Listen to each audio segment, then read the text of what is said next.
Assalamualaikum warahmatullahi wabarakatuh. Waalaikumsalam warahmatullahi wabarakatuh. Warahmatullahi wabarakatuh. Selamat sore Ibu Nur Hasanah ya. Iya Pak. Ini di tengah-tengah kita sudah ada saya sendiri dan Bapak Muhammad Rizki yang akan menguji komprehensif pada sore hari ini. Jadi mekanisme ujian komprehensif pada hari ini, yang pertama Ibu Nur Hasanah membaca 3 ayat Al-Quran. Setelah itu praktek mengajar 5 menit ya Bu, singkat saja. Ya, Tahapan-tahapan dalam RPP itu tersampaikan semuanya, tapi secara singkat, padat dan jelas ya. Ya 5 Pak. menit. Terus yang terakhir nanti tanya jawab dan konfirmasi dari Bapak Rizki atau saya. Mungkin itu saja Ibu Nur Hasanah. Waktu dan tempat kita persilakan. Bismillahirrahmanirrahim. Assalamualaikum warahmatullahi wabarakatuh. Waalaikumsalam warahmatullahi wabarakatuh. Langsung ngaji Pak ya? Ya Bu. A'udzubillahi minasyaitonirrajim. Bismillahirrahmanirrahim.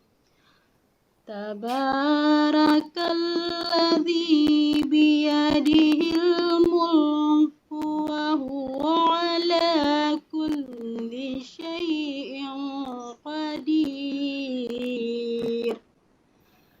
Alladzi khalaqal mauta wal hayata liyabluwakum ayyukum ahsanu amala wa huwal azizul ghafur.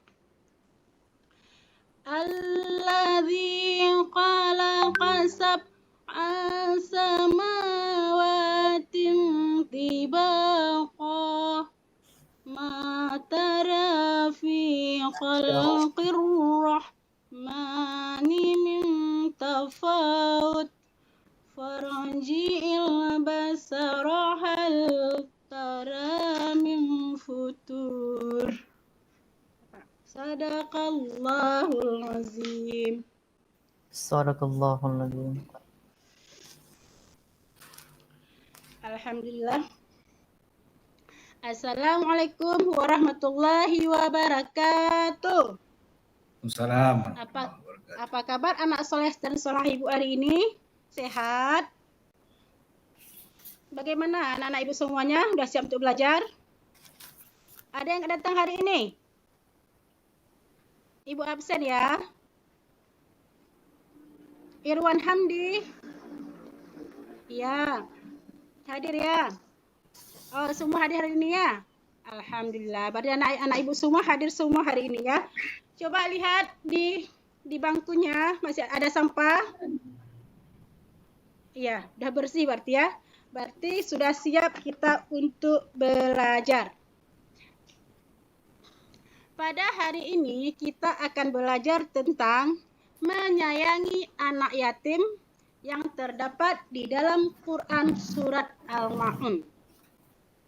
Ya. Anak-anak ibu semua udah pernah membacakan surat Al-Ma'un selama ini?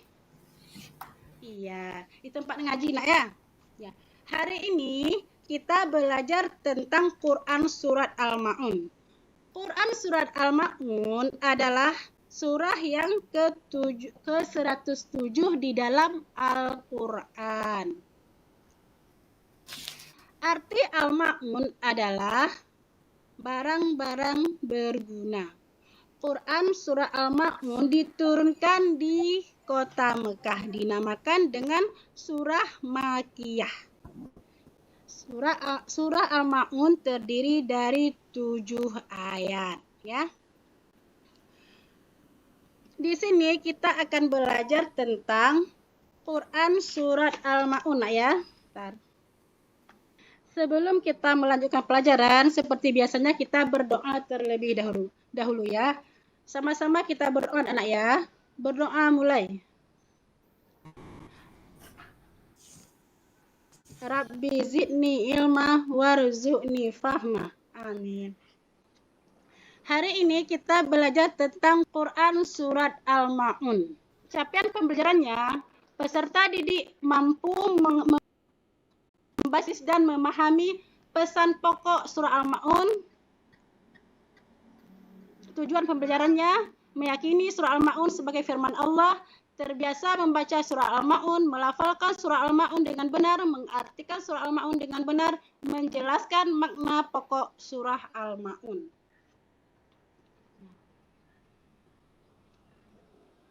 Di sini kita belajar tentang membaca Surah Al-Ma'un, mengartikan Surah Al-Ma'un, menghafal Surah Al-Ma'un, menulis Surah Al-Ma'un dan pesan pokoknya ya. Anak-anak ibu semua, ada yang tahu apa itu arti Quran Surah Al-Ma'un? Ada yang tahu? Iya benar.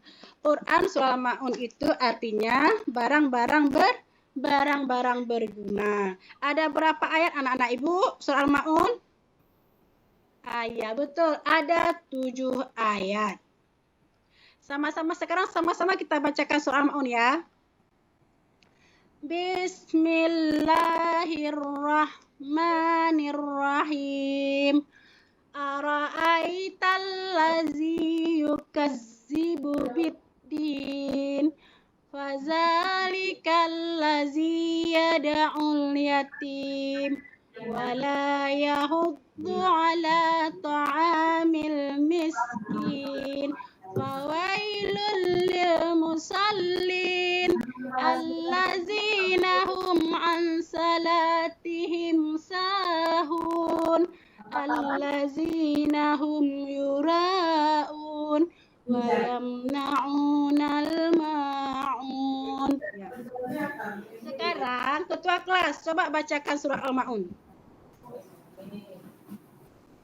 Iya, pintar anak ibu.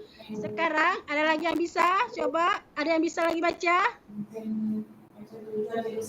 Iya, silakan baca. Ya, Fatimah, baca Fatimah. Iya, pintar anak ibu. Sekarang ada lagi yang bisa? Iya, tepuk tangan untuk anak ibu yang bisa baca ya. Dapat 3 bintang, 5 bintang ya, karena ada bisa semua anak ibu ya. Sekarang kita mengartikan Quran Surat Al-Ma'un. Coba bacakan anak ibu yang paling belakang. Coba Irwan baca arti Quran Surat Al-Ma'un ayat pertama. Iya betul. Tahukah kamu orang yang mendustakan agama itu? Betul. Maksudnya ya anak ibu ya. Di dalam Al-Quran di situ kan pertanyaannya, tahukah kamu orang yang mendustakan agama itu? Allah bertanya anak ya, di dalam surat pertama ayat pertama itu. Bukan berarti Allah tidak tahu, tetapi Allah cuma pertanyaan itu jadi pancingan untuk kita supaya Allah menjelaskan lagi ya, apa itu siapakah pendusta agama itu? Allah menjelaskannya di dalam ayat kedua. Coba bacakan anak ibu ayat kedua yang paling depan. Ya Siti coba baca. Iya, pintar. Maka itulah orang yang menghardik anak yatim. Di ayat kedua ini, menghardik maksudnya adalah membentak atau menyakiti fisiknya dan perasaan. Misalnya mengatakannya, "Hei anak yatim," misalnya. Atau mengatai dia dengan kata-kata yang kasar. Padahal kita tidak boleh berkata kasar. Agama kita melarang berkata kasar. Makanya kita harus menjaga lisan kita anak-anak ibu ya. Sebab di dalam ayat ketiga, coba bacakan ayat ketiga. Ya yang di tengah. Ya. Dan tidak mendorong memberi makan orang miskin. Ya betul. Di dalam ayat ketiga Allah menjelaskan orang yang mendustakan agama itu adalah orang yang tidak menganjurkan memberi makan orang miskin. Artinya makanannya dilahap sendiri. Ya, dia tidak memikirkan nasib orang yang miskin yang tidak mempunyai harta. Ayat ini menjelaskan bahwa meskipun kita telah melaksanakan kewajiban salat, mengaku beriman kepada Allah, tapi jika masih melakukan hal-hal tersebut berarti kita telah berdusta dan berbohong. Ya kan? Berbohong telah beriman kepada Allah. Ya, sekarang coba bacakan ayat keempat. Iya, di ayat keempat, maka celakalah orang yang sholat, ya. Di ayat keempat ini bermakna orang-orang yang salat tidak serta-merta akan selamat di akhirat kelak. Orang yang salat akan celaka jika melakukan hal tersebut yang dijelaskan di ayat kelima. Di ayat kelima itu orang yang lalai terhadap salatnya. Lalai di sini maksudnya luas ya anak-anak ya. Bisa lalai dalam segi waktu, artinya menunda waktu salat. Pas terdengar azan, ala sebentar lagi ya. Si ada. Nah, jadi lagu tuh. Padahal kita kalau pas terdengar azan, kita langsung bergegas ke masjid ya bagi laki-laki. Sesuai dengan perintah di dalam Al-Quran ya. Dan lalai dalam kekhusyuan. Misalnya di dalam salat kita masih ingat hal-hal yang lain. Tidak khusyuk dalam salat kita. Ya, salat kita tidak sungguh-sungguh, bermain-main. Ya. Di ayat ke-6, coba bacakan Maria ayat ke-6. Yang berbuat riya, iya betul. Di ayat ke-6 ini, orang yang celaka adalah orang yang berbuat riya. Riya artinya ingin dilihat orang lain. Dia ingin mempertontonkan amalan perbuatannya. Perbuatan baik dengan maksud ingin dipuji orang lain. Tentu saja ini akan celaka karena ia beramal tetapi tidak mendapatkan pahala, betul. Kalau kita beramal itu nak ya, kita tidak niat kita harus ikhlas karena Allah, bukan karena seseorang atau ingin dipuji orang lain. Kita itu beramal harus dari dalam hati kita, harus sungguh-sungguh karena Allah, supaya apa yang kita kerjakan itu dicatat oleh Allah dan menjadi pahala untuk kita. Ada enggak malaikat? Kan pernah kita belajar di pelajaran sebelumnya tentang malaikat, tugas-tugasnya. Ada kan malaikat yang mencatat amal baik dan buruk itu dicatat semua oleh malaikat. Makanya kita kalau beramal itu harus ikhlas karena Allah ya. Di ayat ke-7 coba bacakan yang paling depan. Ibu Nur Hasanah. Ya Pak. Boleh tahapan penutup biar enggak. Iya Pak, boleh Pak. Di sini ya nak ya, pesan pokok dari surah Al-Maun ini adalah yang pertama kali kita tidak boleh membentak anak yatim. Yang kedua, mendorong manusia untuk memberikan makanan orang miskin karena di dalam harta kita itu ada hak orang miskin ya, orang tidak mampu. Yang ketiga, menunaikan salat itu dengan khusyuk ya, tidak boleh main-main. Yang keempat itu memberikan pertolongan kepada sesama ya. Di sini karena terdapat ciri-ciri orang yang mendustakan agama itu suka menghadirkan anak yatim. Yang keduanya tidak mau memberikan makan orang miskin. Orang yang lalai di dalam salatnya ya. Udah. Ada yang bertanya anak ibu? Oh ya, ibu rasa sudah bisa semua ya. Nanti kalau ada yang ingin ditanyakan silakan tanyakan anak ibu ya. Ya ibu akhiri dulu penjelasan ibu. Assalamualaikum warahmatullahi wabarakatuh. Waalaikumsalam warahmatullahi wabarakatuh. Terima kasih Ibu Nur Hasanah. Luar biasa semangatnya mengajar ya. Sedikit kami mungkin di sini akan konfirmasi dan tanya jawab dengan Ibu. Saya mungkin berkaitan dengan pedagogik, nanti Pak Muhammad Rizki berkaitan dengan bidang profesional, Bu ya. Yang pertama berkaitan dengan bacaan Al-Quran. Secara umum sudah baik Ibu membaca Al-Quran. Meskipun demikian masih ada tadi hal-hal yang kurang ketika dibaca, mungkin terlalu cepat ya. Ini perlu perbaikan ke depan, yaitu dengan cara meningkatkan, belajar terus meningkatkan kualitas membaca Al-Quran berkaitan dengan makharaj al-huruf, tajwid dan lain sebagainya. Yang kedua berkaitan dengan praktek mengajar. Ini Ibu semangat, praktek mengajar semangat luar biasa. Cuma saya konfirmasi sedikit, Ibu ketika mengajar tadi sesuai enggak dengan RPP yang Ibu telah susun? hampir Pak, ada juga nggak sesuainya karena di situ kan menggunakannya mengulang-ulang, maksudnya di situ kan dengan membacakan mengulang-ulang, cuma karena di sini kan mengingat waktu kan Pak, jadi Iya. kalau seharusnya kan bacaan itu harus diulang-ulang supaya cepat ditanggapi oleh anak-anak dan anak-anak pun mudah paham dan bisa menghafalnya Pak, bisa membacanya. Itu dalam peraturan peraturan Menteri Pendidikan dan Kebudayaan ada tahapan-tahapan di dalam membuat RPP kan. Dari 1 sampai yang terakhir. Ibu bisa sebutkan tahapan-tahapan itu? Di dalam membuat apa Pak? RPP. Komponen-komponen. Yang pertama Pak kan, pertama CP. CP itu apa? Dari CP capaian pembelajaran Pak. Setelah itu diturunkan ke TP, setelah itu diturunkan ke ATP, baru ke KTP Pak. Iya. Kalau yang terakhir apa? Dalam komponen dalam RPP terakhir apa? Komponen dalam RPP yang terakhir penilaian Pak ya, kalau nggak salah instrumen penilaian. Ya, benar penilaian. Kalau yang pertama apa? Identitas nama sekolah apa? SD Suso. Yang kedua ada identitas mata pelajaran, ya kan? Iya. Itu kan tahapan-tahapannya. Iya Pak. Itu penting Bu ya. Jadi memahami tahapan-tahapan RPP itu penting karena itu sebagai landasan. Ya, Ibu Nur Hasanah. Iya Pak. Ibu dalam proses pembelajaran tadi Ibu menggunakan metode apa? Metode yang mengulang-ulang pembelajarannya Pak. Saya kayak membaca Al-Ma'un. Diulang-ulang. Metode penceramah Pak. Tadi metode ceramah Pak ya. Ceramah. Berarti ya, metode itu ceramah sudah benar. Kalau pendekatan ada pendekatan PBL, ada pendekatan PJBL kan. Terus sumber belajar namanya kan. Sumber belajar, buku apa saja? Ada Al-Qur'an mungkin, buku apa?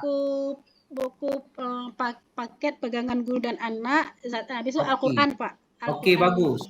Bagus. Media pembelajaran tadi, buku pembelajaran tadi, ada nggak Ibu sebutkan di RPP? Ada di media pembelajarannya, ada tuh Pak, buku sama Al-Qur'an kalau nggak salah Pak. Oke, bagus. Jangan kalau nggak salah Bu. Itulah bagus. Jadi mungkin pesan dari saya terus belajar Ibu ya. Jangan pernah berhenti belajar. Terutama berkaitan dengan ilmu belajar mengajar ya. Pedagogik ya. Secara konsep bagaimana terus Ibu praktekkan itu terus dipelajari, ditingkatkan. Mungkin dari saya itu saja Ibu Nur Hasanah. Selanjutnya kita persilakan Bapak Muhammad Rizki. Ya, makasih Pak. Ya, terima kasih Pak Safredi. Ini Bu Nur Hasanah sangat semangat dalam mengajar dan suaranya besar. Karena suaranya besar, saya rasa ini para siswanya tidak akan berani tidur di kelas ya. Nah, itu satu hal ataupun nilai plus bagi Bu Nur Hasanah. Nah, namun terlepas seperti itu, ya kan, dalam proses belajar mengajar ini kita mengajarkan kepada para siswa, tentunya kita sebagai seorang guru juga harus terus menimba ilmu, Ibu ya. Terus menimba ilmu, terutama dalam konteks seperti ini sampai oleh Pak Safredi tadi, bagaimana cara mengelola kelas, bagaimana cara-cara para peserta didik itu paham, ya kan, terutama dalam konteks internalisasi nilai-nilai pendidikan Islami kepada mereka. Karena sebagaimana kita ketahui bersama, seorang guru itu tidak hanya mentransfer ilmunya, akan tapi bagaimana cara seorang guru itu bisa memberikan pemahaman kepada para siswa sehingga para siswa tersebut tertanamkan dalam dirinya itu dan bisa mengaplikasikan. Dalam artian apa? Adanya pendidikan karakter tertanam pendidikan karakter dalam jiwa mereka, sehingga kapanpun kita berjumpa dengan dia ataupun ketika kita mentransfer dan mereka membawa dalam kehidupannya, itu yang paling penting. Jadi keikhlasan itu penting, sangat penting. Gitu. Oleh karenanya Ibu selaku guru pendidikan agama Islam harus menguasai berapa elemen Ibu? Ada akidah akhlak, ada Quran hadis, Quran hadis, SKI, dan fikih. fikih. Keempat itu harus Ibu kuasai. Nah, karena itu Bu guru kelas Bu kan? Apa Pak? Guru kelas Bu kan? Bukan Pak, guru bidang studi Pak. Bu guru bidang studi. Bidang studi apa? Apa Ibu kan? Iya Pak. Oke. Tadi membahas tentang apa Bu? Tentang Quran surah Al-Ma'un Pak, menghafal, menulis. Cerita tulis juga Bu, minta kalon. Keban ketika Bu tulis apa tulis? Surah apa Pak? Surah Al-Maun 2 buah ayat. Surah Al-Ma'un. 2 buah ayat Pak.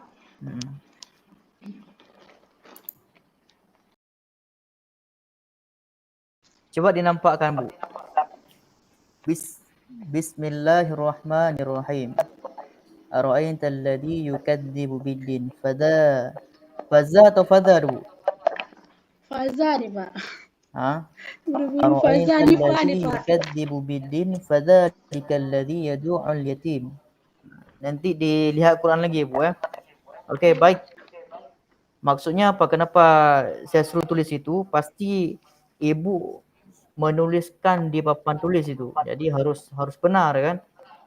Iya Pak. Oke. Jadi penguasaan materi juga penting itu Bu. Baik, saya serahkan kepada Bapak Safredi. Terima kasih. Terima kasih Pak Muhammad Rizki.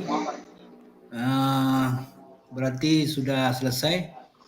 Harapan kami sukses untuk Ibu. Terus belajar Ibu. Berarti ujian sore ini sudah selesai Bu. Mohon bisa meninggalkan kami. Semangat Bu ya. Ya Pak. Makasih Pak. Assalamualaikum warahmatullahi wabarakatuh. Waalaikumsalam warahmatullahi wabarakatuh.